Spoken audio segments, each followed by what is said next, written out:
네. 일제강점화 강제징용 피해자 배상 해법 마련을 위해서 한일 외교 당국 간 협의가 계속되고 있죠. 이런 가운데 외교부가 어제 피해자 유족들을 만나서 그동안 일본과의 협상 경과와 정부가 추진하는 배상안을 설명을 했다고 하는데요. 자, 이 자리에 참석했던 분입니다. 강제동원 피해자 측을 지원하고 있는 민족문제연구소의 김영환 대외협력실장 전화로 연결해서 어떤 이야기가 나왔는지 들어보도록 하겠습니다. 나와 계시죠? 네, 안녕하세요. 민족문제연구소 김영환입니다. 네, 일단 이전부터 여쭤보겠는데요. 양금덕 네, 할머니나 김성주 할머니 쪽에서는 참석을 거부했던데 네. 왜 이런 현상이 지금 발생을 한 걸까요? 지금 2018년 10월 30일 대법원 판결을 받은 건 일본 제철 소송이 있고요. 네. 그로부터 한 달 뒤 11월 29일에 미쯔비시 여자 근로정신대 소송, 주로 광주에서 지원하시는 소송이 대법원 판결을 받아서 이분들이 대법원 확정 판결을 받으신 분들입니다. 그 외에 히로시마 미쯔비시 소송의 확정 판결을 받으신 분들도 있고요. 그런데 이제 미쯔비시 여자 근로정신대 소송과 관련해서 잘 아시겠지만 외교부에서 그 양금덕 할머니의 작년에 그 12월 달에 인권상 수상에 관해서 서훈을 주는 것에 대해서 외교부에서 제동을 건 일도 있었고 그다음에 작년에 그 현금화 관련해서 의견서를 낸 적도 있지 않았습니까? 그거에 관해서 이제 사죄와 그다음에 토론회 공개 토론 주최 등을 요구하는 그걸 먼저 풀어야 된다. 네, 알겠습니다. 네. 아무튼 어제 외교부에서 이제 뭐 공개한 내용이 어떤 거예요? 그런 지난 1월 12일 국회 토론회가 있지 않았습니까? 2시간 정도 된 졸속 토론회라고 비판을 많이 받았는데요. 그 자리에서 얘기한 안에서는 달라진 것은 없습니다. 그러면 굳이 이 자리를 마련할 이유가 뭐가 있었을까요, 그러면? 그런데 이제 원고분들과 이제 직접 만나서 이제 설명과 설득을 하겠다라고 하는 것이 외교부의 입장이었고, 외교부는 계속해서 저희들에게 좀 개별적으로 피해자분들 만나고 싶다라고 요구를 해왔었고요. 근데 이런 상황에 대해서 잘 아시겠지만 원고분들께서 생존해 계신 분들은 지금 대법원 판결을 받으신 분들은 이춘식 할아버지 한 분 계시고요. 나머지 분들은 지금 대법원에 계류된 분들도 계시거든요. 소송이 아직 확정되지 않은 분들.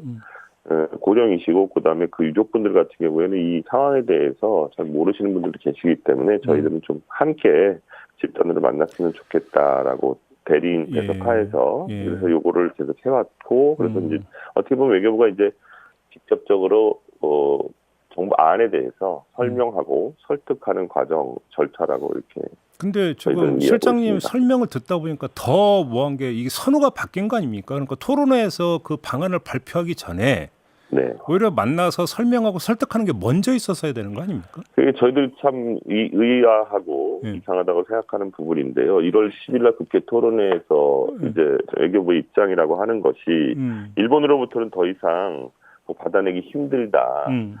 그리고 일본에게 있어서 어떤 사과와 또 기여 뭐 이런 표현도 쓰고 판결금이라든지 어떻게 보면 재판의 배상이라기보다는 성의 있는 호응이라든지 일본에게 어떤 그 선의에 기대는 이런 식의 요구들을 지금 외교부는 계속 쓰고 있습니다. 용어도. 그렇죠. 근데 그런 안을 미리 발표를 해놓고 일본과 협상을 할 때 그게 얼마나 먹혀들 수 있을지 저희들 대단히 의아했었는데요. 지금 말씀하신 대로 이런 절차가 좀 더 빨리 이루어졌으면 좋았지 않았나 저희는 대단히 안타깝게 생각하고 있습니다. 혹시 뭐 이제 그 일본 정부와 협의 과정에서 조금이라도 진척된 뭐 좀 내밀한 이야기 이런 게 어제 전혀 안 나왔습니까? 네, 그런 것은 없었습니다. 외교 협의 열심히 노력하고 있다. 그리고 일본 정부로부터 뭐 어느 정도 진전이 있었다라든지 그런 얘기는 전혀 외교 협상에 관한 내용은 전혀 없었습니다. 지금 실장님이 말씀하신 대로 우리 정부는 지금 이걸 하기로 이제 그 해법이란 걸 이제 틀을 이제 제시를 했고, 일본 정부를 상대로 우리가 이걸 할 테니까 너희들도 성 있는 자세를 보여라. 지금 이런 식의 지금 접근법이잖아요. 네네. 자, 그러면 정부의 이런 접근법에 대해서 그 피해 당사자나 당사자 유족 측의 입장은 어떤 겁니까? 네, 그리고 제가 이런 상황에 대해서 제일 안타깝게 생각하는 것은요. 기본적으로 이런 피해자분들 그리고 피해자 유족분들이 이런 정부의 안에 대해서 기본적으로 한국 기업으로부터 기부금을 내고 일본으로부터 사죄를 어떤 기대를 하는데 자발적인 호응이라는 표현을 계속 쓰고 있는데 이런 것을 선택을 강요당하는 상황이 되고 말았습니다. 유족분들 가운데. 그래서 물론 연로하시고 대단히 힘든 상황에 계신 분들께서는 어떻게든 빨리 해결했으면 좋겠다라고 또 말씀하신 분들도 계시지만 어제 오신 분들 같은 경우에는 당신 아버지께서 이 소송을 4, 50년 동안 해오셨는데 이렇게 한국 기업들이 주는 돈 받으려고 사죄도 없이 이런 것들은 저는 구걸이라고 생각한다. 강력하게 비판하신 분도 계셨습니다. 물론 또 참여하신 분들 가운데는 자식께서도 연로하시고 그러니까 어떻게든 한국 정부가 해서라도 받았으면 좋겠다라고 하는 분도 계셨는데요. 장관께서는 이제 뭐 정부의 그 자세에 대해서 호응해 주신 것에 대해 깊이 공감한다, 뭐 나라 걱정을 해주신다 이런 식으로 표현을 하셨는데 박진 장관이 예. 근데 실질적으로 이 안을 가지고 결국에는 피해자들 혹은 유족분들이 원고분들이 다시 이것을 선택을 하는 상황에 내몰리게 된 것 자체가 대단히 좀 문제가 있다고 생각을 하고요. 그러면 지금 외교부의 접근법은 지금 정부는 이 방안 만들었으니까 받을래 말래 지금 이런 식으로 그렇죠. 접근하고 있는 겁니까? 유족을 그렇죠. 상대로? 예, 그렇습니다. 그래서 어제 처음으로 저희가 이제 집단 면담을 추진을 했던 거고요. 개별적으로 계속 만나고 싶다고 이렇게 말씀을 요구를 해왔는데 저희들은 그런 상황에 대해서도 대단히 우려하고 있었고 어떻게 보면 피해자들 원고분들을 분열시킬 수 있는 여지 있고 일본군 위안부 문제에 있어서도 말하자면은 돈을 가지고 이렇게 이야기를 할 때 이 돈이 사실은 판결 그 배상 위자료가 1억 원이고 지연이자까지 하면 2억 가까이 되거든요. 네.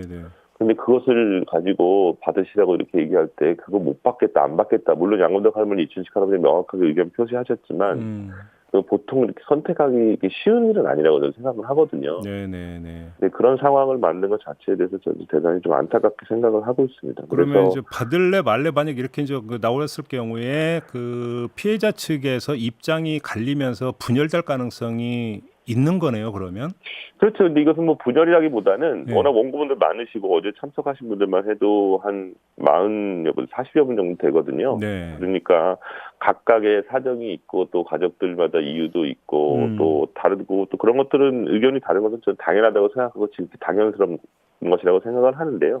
그것을 마치 어떤 뭐 원고들의 분열이라든지 일본 미디어들이 주로 그런 표현을 많이 쓰는데요. 그렇다기보다는 즉히 당연스러운 현상이라고 생각을 합니다. 다만 네. 이런 상황들 아까 말씀드렸듯이 이런 원고분들이 지금 이런 선택을 강요당하는 상황 그리고 정부에서 어제 의견을 청취하셨지만 어떻게 보면 정부 의견에 공감한다는 의견도 물론 있었습니다. 그런 부분만 이렇게 취사 선택해서 이런 분들도 있지 않느냐 다 만족시킬 수 없다라는 식의 논리로 밀어붙이지 않을까에 대해서는 대단히 우려를 하고 있습니다. 그러면 그냥 좀 단순하게 이렇게 한번 가정 질문을 좀 드려볼게요. 네. 이른바 일본 쪽에서 일본 정부나 일본 전범 기업에 이른바 성의 있는 조치가 없는 상태에서 네. 우리 정부가 그냥 그 피해자 유족들에게 그냥 그 돈을 지원해 주는 이런 상황이 연출이 될 수 있는 겁니까? 네, 그렇습니다. 정부 지금 안대로라면 그런 상황이 연출되고 있습니다. 그런데 이제 명확하게 거부를 밝히신 분들이 있고, 근데 그렇게 되면은 이제 정부 안 같은 경우에는 경전적 채무인수라고 하는 것을 통해서 하게 될 경우에 이제 동의하지 않는 분들 같은 경우에는 뭐 공탁을 시킨다 이렇게 되는데요. 그렇게 되면 최악의 상황에서는 정말로 이 강제동원 피해자 양근덕 할머니나 이춘식 할아버지 뭐 이런 분들이 한국 정부나 일제 강제동원 피해자 지원대전을 상대로 소송을 해야 되는 최악의 상황까지 사실은 전락할 수 있는 다시 또 소송에 들어갈 수 있다. 그렇죠. 예, 그 과정의 문제 그리고 그 절차가 투명했는지 그러니까 대단히 좀 시간에 쫓겨서 이 문제를 절대로 해결해서는 안 된다라고 분명히 여러 차례 말씀을 드렸고 또 이것이 올해 3.1절 목표로 또는 지금은 5월에 알겠습니다. 있는 히로시마 정상회담에서 무슨 일본 측이 또 그때까지 해답을 없으면 초청하지 않겠다 윤석열 대통령은 이런 얘기가 있어서 저희는 대단히 우려하고 있는 상황입니다. 네. 좀 답답하네요. 알겠습니다. 네. 말씀 잘 들었습니다, 실장님. 네, 지금까지 고맙습니다. 민족문제연구소의 김영환 대외협력실장이었습니다.